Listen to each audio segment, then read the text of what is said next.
Hello again everyone, welcome back to update 3. Yeah, 3 sounds right. Update 3, 3 months in and working continually towards getting Rincewind finished.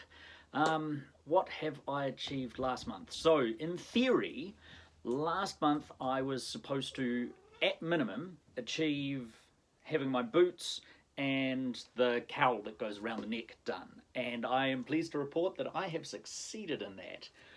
I was hoping to get onto the robes. That hasn't happened, so that just means that June is going to be a big month. But we'll get onto that a little later.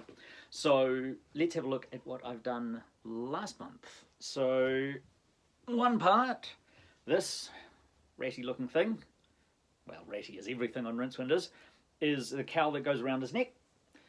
So I have made this and it sits nicely, and I have weathered it and tidied or dirtied it up with graphite powder and dust and beaten it with a hammer. So the usual weathering pattern for Rincewind's poor beat up clothes. So that's one part that I've done, so I'm very pleased with that. That's come up quite well. It's not quite sitting how I want it, but now that I've beaten it with a hammer and sort of munched everything up a little bit, it's sitting reasonably well. I might just try and get a little bit of weight around the edges just so it sits a little flatter, but we'll worry about that a bit later. Nice to have, not a need to have.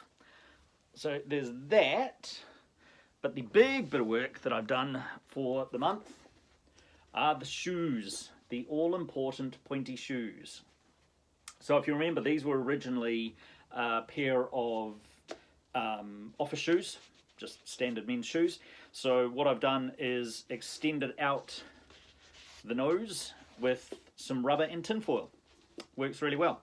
So extended the sole with a piece of rubber and then formed the shape here with some tinfoil and just really compacted that really hard. And then over the top of it, I've used this nice lamb's hide to go over the top of the shoe, so it's nice and soft and folds really nicely. And then for the soles, I've just got a bit of leather and glued it on suede side down so that it's not too slippery, but it makes it all look like it's one piece. So that's all very good. And then the top will fold over like that, so they're nice floppy topped boots, and I've done the new laces and everything, so that I'm really pleased with this. I've also done the weathering a bit so that's nice and dusty around the edges there.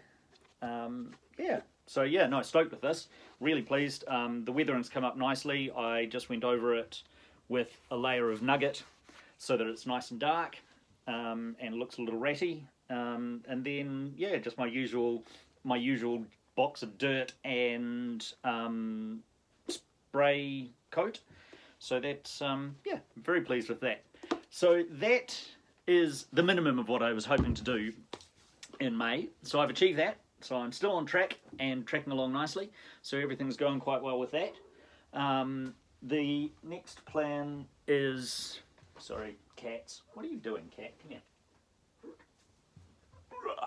There we go. Visiting cat. Right, so the next plan is the robes. So June is going to be a big month to try and get that done as much as I can, because I have a nice quiet June. I don't have any events going on, so it's all nice and quiet in June, and I should have a chance to get a really decent hit on the robes. So my plan for the robes is, well, the pattern I'm going to use is essentially a dressing gown. Specifically a dressing gown from the warehouse, because it doesn't have a robe and it has a nice edge to it. So I'm going to get one of those, tear it apart, use that as the pattern. That is the current plan.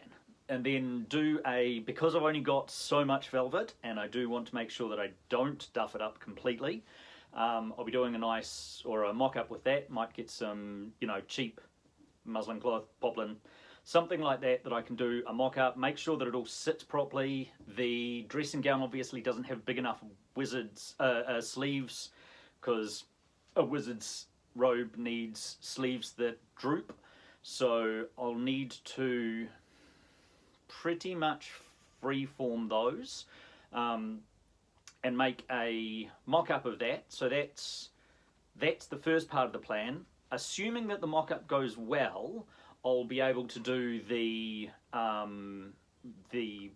final out of the velvet with the lining and with the silk. The bit that I haven't worked out and that I'm a little worried about to try and work out how it's going to work, there's, well, the edges on the inside of the robe, or the inner collar, are all done with silk, which is embroidered.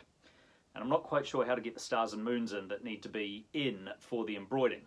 So I need to work out how to do that and do some experiments with that. I think I know how I'm going to do it, with some very fine batting, so that it has a little bit of puff to it, so that when I sew the shapes in, they'll sink into the wadding, the batting, and that should make it look right. But I'm going to have to experiment with that. So that's the first thing that I have to do once I get past the mock-up stage, is work out how that works.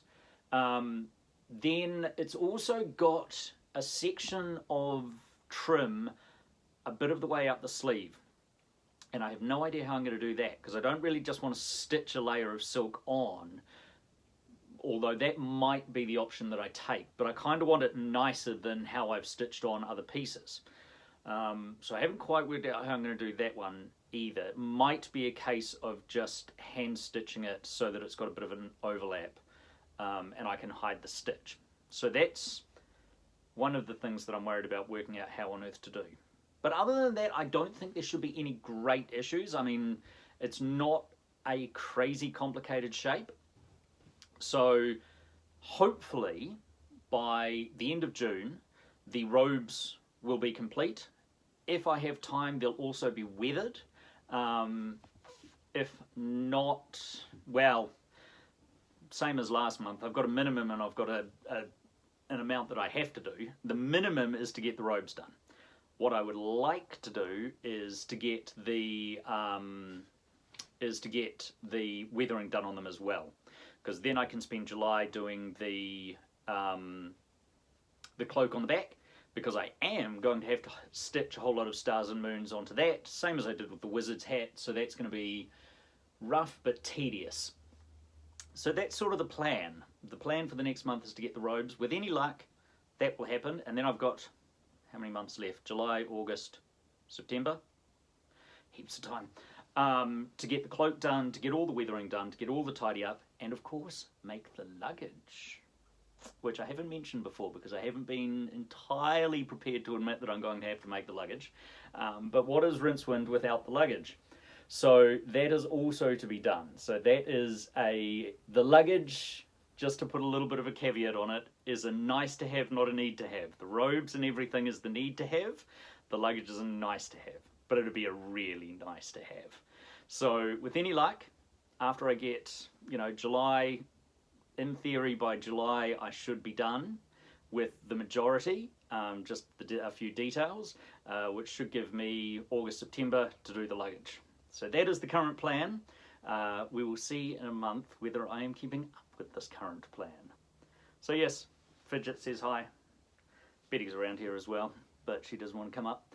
So we will see you in a month, hopefully with lots of progress, because yeah, like I say, June is a good month. So yep, heaps of progress coming up, and we will see you in 30 odd days, which really doesn't sound very long. Okie dokie, see you later.